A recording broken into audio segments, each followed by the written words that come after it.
I recognize many faces from when I was here in March, so I'm going to talk a little bit about what city services have meant to me in the past year, my experience with the past budget, and as this is a 4-year budget, how that's reflected in this budget process. So thank you for hearing my delegation. My name is Marika. I'm a member of Budget for All and Millennium for All. I live in West Broadway, and I'm a writer and work in a university library. And I'm bringing a heavy heart and a lot of frustration with me to my delegation today. I'm thinking about all that the city has been through in 2020, and I'm thinking about the services that were really critical along the way and how they factored in. So personally, I started the year working on my front crawl at the Sherbrooke Pool twice a week, reading a novel that I got from the public library. I was recovering from eye surgery, so being able to get ebooks, which were more accessible, was fantastic for me. And I also got involved with some community organizing, holding over from some work I'd done the previous year, bringing together a coalition of concerned Winnipeggers, all of whom were very upset about the dramatic cuts in the 2020 budget. Many people came out to that meeting and they were upset. It was a pretty dramatic 2020 budget, closed libraries, reduced bus service. It was hard to see. And if you are someone who has a disability like I do, or if you're poor, or you care about a vivid, sustainable, fair city, then it can feel like the foundations of your home are crumbling to see something like that. So we sent letters and we made phone calls and we read PDFs and we talked to the public and we wrote press releases. And you may remember many of us, not me, came to City Hall in our bathing suits. And when the preliminary budget came out, it wasn't a bloodbath, but it was bad. People were still going to lose things that are important to them. And the budgets were proportionately increased for police and for roads. So we came back for round 2 with more stats and more stories, but then the state of emergency was called and no one wanted to hear from us and our little worries about Sunday service for the number 10 or cuts to Winnipeg Harvest funding.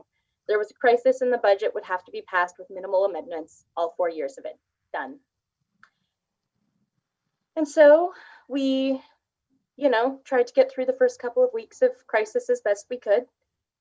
And then 3 Indigenous Winnipeggers were killed by police officers. And then 8 hours drive away, George Floyd was killed by a police officer, and the collective rage against this failure of policy and humanity broke into the mainstream.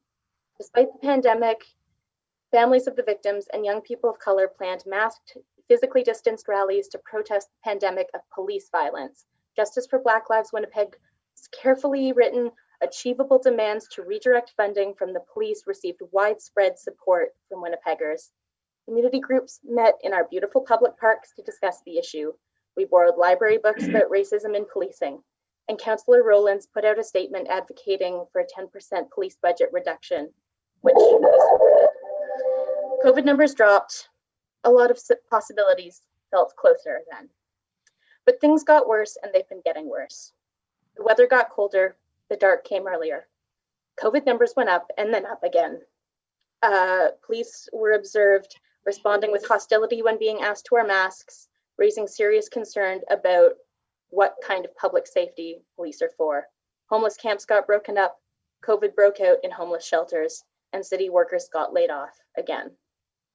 And amid these events, concerned Winnipeggers were looking at budget documents once again, and the sense that I felt and talked about with my friends and fellow organizers, and heard from other Winnipeggers giving delegations over the last week and a half, is that despite a year where life-sustaining services have been more critical than ever, when cycle lanes and splash pads were full all summer and people were champing at the bit to pick up their library books, and Harvest Manitoba has been trying to feed an increased number of economically precarious Winnipeggers, the budget does not move the city in the direction of these supportive, connective services.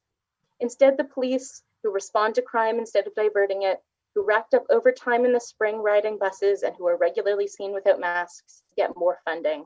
I know you objected to the performance metrics before, but I do think it's critical to understand how services work within the community. The budget allocates more funding for roads, not to massively increase cycle and transit infrastructure that would lengthen the lifespan of our roads as fewer people drive on them, or for broader accessibility measures to make our city more equitable, but to expand pavement. We also see a budget process that ignores the results of the budget priority survey done in October, which Councillor Mays rejected in yesterday's police budget meeting and police board meeting and again today.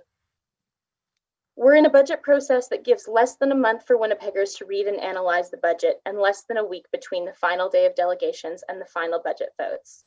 Councillors, Mayor, this may seem wild to you, but given these constraints, the evidence does not seem to support the thesis that this city is particularly interested in hearing or addressing feedback from Winnipeggers who are negatively affected by this council's budget choices. As people have said today, it takes a lot of unpaid time to do what all of us delegates are doing today. And it's really depressing to see the lack of mechanisms to actually integrate feedback into the final budget. It's frustrating to see the rejection of both lived experience and research expertise related to harm reduction, crime diversion, climate change mitigation, or equitable access to services. But I'm also a poet, and so I am used to doing things that feel futile for no money.